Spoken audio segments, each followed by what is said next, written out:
Então, sou de Porangabuçu. No final da década de 50, a gente vinha assistir os profissionais jogarem, treinarem, ficávamos atrás da trave assistindo os caras jogarem. E foi aí que tudo começou. Eu disputei os 60 pelo Nacional e um cidadão que era do Ceará, muito inteligente, foi assistir o jogo do Nacional para ver alguns jogadores. O cidadão chamava-se Janus Tatrai, que foi um dos maiores treinadores que eu vi. Então o Janus Tatrai foi e me viu e fui titular todo o período de campeão e bicampeão e até uma parte, se não me engano, de tricampeão pelo Ceará, 61, 62 e 63. 61 eu era uma criança. Eu era uma criança porque a minha formação foi muito caseira e eu era muito tímido mesmo. E eu tinha como os mentores dentro do clube, não só dentro do campo, mas fora também, o William e Alexandre. Então esses caras eram os meus tutores. E aí eu aprendi o profissionalismo. Eu fui tão profissional durante 61 que eu não perdi um só jogo ou um só treino. Eu era muito profissional, né? 62, eu já tinha o respaldo de ser o melhor goleiro da cidade. E eu tinha destaque. Eu gostava de treinar um pouco. A minha sombra foi um dos maiores goleiros que o Ceará já teve, que foi o Aloysio Linhares. Porque o Aloysio era campeão no futebol de salão mundial, não sei das quantas, mas quem jogava era eu. E eu não dei uma colher de chá para o Aloysio. Tanto é que ele, como meu reserva, foi convocado para a seleção cearense de futebol de 62, onde nós fomos vice-campeões brasileiros. O Aloysio nem jogava, mas pelo nome foi convocado. Então, no Ceará era eu e Aloysio, e na seleção eu e Aloysio para confirmar. Olha, no campo dos aflitos era uma decisão, norte, nordeste, aquelas coisas, não sei como era o campeonato naquela época. Nós passamos 45 minutos sendo acurralados pelo Náutico. O Náutico naquela época era o rolo compressor do Brasil. Tinha feito os jogos internacionais, estava no auge. E eu no gol, 45 minutos defendendo tudo. No segundo tempo, continuou o mesmo ritmo. E eu me lembro muito bem que o Nado Bita entrou na área e adiantou e eu saí dos pés do cara e tomei a bola. E me levantei com a bola na mão. Final do jogo, isso, 0 a 0. E eu peguei a bola, olhei e só vi o Gildo. Eu dei um chutão que a bola ultrapassou o meio de campo e o Gildo pegou essa bola. E saiu do meio do campo com 2 ou 3 jogadores atrás dele, ele indo, até que o Lula saiu, ele chutou e fez o gol. Foi uma comemoração de louco, nós fomos campeões aí e foi maravilhoso aquilo. E eu, que era um menino, voltei a Fortaleza, sabe, sendo ovacionado no aeroporto como um craque. Eu era muito querido, muito querido, muito querido. Primeiramente porque eu era muito menino. A torcida gosta de criança que está despontando. E eu era uma criança e boba, entendeu? Eu era um bobão. Pela formação que eu tive familiar, entendeu? Tinha sempre medo, era uma coisa... Então a torcida gostava de mim. E eu, biotipo, havia uma afinidade, sabe? Havia afinidade entre o George, goleiro, e a torcida. E isso me incentivava e eu produzia e agradava a torcida. Olha, hoje um time muda diariamente dependendo do adversário e durante o jogo dependendo das circunstâncias. Antigamente, o 11 que entrava e ganhava era o 11 que ia jogar na partida seguinte. E era esse mesmo 11 que ia disputar o título. Então não tinha esse negócio de mudar.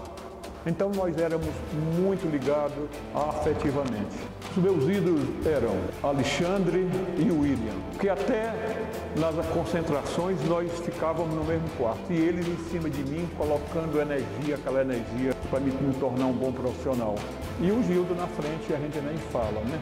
Porque o Gildo era a nossa salvação. Uma bola que estava na defesa em perigo e te dava um chutão para frente e era o Gildo quem decidia. Esses eram os meus ídolos na época. O Alexandre era, entre os meus dois ídolos, ele era o maior, né? Porque ele era mais amável, tá? Era mais educado, enquanto o William era grosso, não é? Era o bicho, né? O Alexandre não. Então eu tinha muita afinidade com o Alexandre. E é uma coisa engraçada que ele tinha o Benício como o anteparo dele. O Benício saltava muito bem, era muito rápido. E o Alexandre, como sempre, muito inteligente, mandava o Benício participar do primeiro contato. Ele ficava por trás do Benício empurrando. Vai, Benício, que é tua! Vai, Benício, que é tua! O Benício perdia a jogada, mas ele saía jogando bonito. Eu joguei futebol sendo uma criança no meio de veteranos, de 26, 27, 30, 30 anos, eu tinha 16 anos.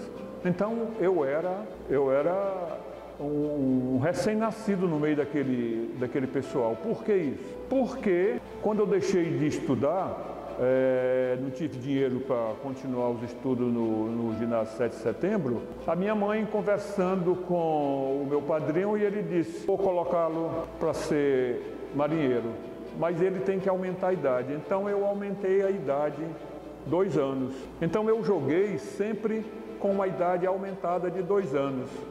Mas eu joguei pelo Ferroviário, umas partidas pelo Juvenil que nós tínhamos lá no bairro, e nós substituímos o Ferroviário e disputamos. E então o Ferroviário percebeu que eu pertencia a ele. Então foi uma discussão, sabe, jurídica, esportiva, porque o Ferroviário dizia que eu pertencia a ele e o Ceará estava comigo no profissional já e para disputar a decisão contra a Usina Ceará, que era o time bom da época. E a decisão deu-se no sábado que precedia a decisão do jogo no domingo contra a Usina. Então eu dormi sem saber se iria jogar ou não. E felizmente a Justiça Esportiva deu ganho de causas ao Ceará. Mesmo assim, manteve a idade adulterada de 15 para 17 anos. O meu treinador, Jânio Tatrai, ele começou a ver que eu estava começando a cair na noite. E ele se preocupava muito comigo, porque ele sabia que eu não tinha cabeça suficiente, entendeu? Para segurar uma fama, uma condição. E ele pegava muito no meu pé. E ele dizia assim para mim, só não lhe ponho na reserva porque eu não tenho um goleiro substituto. Como não tem, se o substituto era o Aloysio Linhares? Aí eu saía muito aborrecido com o Tatrai, mas o William, olha lá o anjo da guarda, chegava e dizia assim, você dá muita sorte, o Tatrai gosta de você, porque se fosse eu já tinha lhe posto na reserva há muito tempo. Aí foi que eu comecei a entender da psicologia do Jânio. Eu não tinha cabeça, não tinha esse profissionalismo que hoje os atletas têm, essa assessoria profissional, não tinha. Quando a gente caía até o fundo do poço, para se levantar era muito difícil. Então, eu não tinha formação. Se eu tivesse que começar tudo de novo, eu teria sido muito melhor jogador, porque aqui nesse Ceará, eu fui cogitado para a seleção brasileira. Se falou lá no Sul, inclusive de a minha contratação pelo Vasco, entendeu? Que era uma coisa que eu tinha como certa ir para o Vasco. Rapaz, Ceará foi a minha infância, não é? Eu morava aqui perto, tinha os treinos, se adorava e adoro a camisa preto e branco. Para mim é o que há de mais elegante. Então, eu tenho uma fixação muito grande pelas cores alvinegras. Eu tive a experiência, eu joguei em clubes que tem vermelhos e pretos e tal, e não me dou bem, não me sinto bem, sabe? Não é a minha casa. Mas o Ceará, sim, o Ceará é a minha casa. Joguei em vários clubes, mas o Ceará é a minha coroa. Amo o Ceará como amo a mim mesmo. Para você saber o que é bom, a torcida do Ceará, a minha mensagem é a seguinte: mantenham-se unidos como eu vi do Castelão, com a bandeira do Ceará exposta lotado, não tinha um lugar vazio. Mantenha essa visão. Não é uma vez sim, uma vez não. Manter compactamente essa torcida que os resultados virão.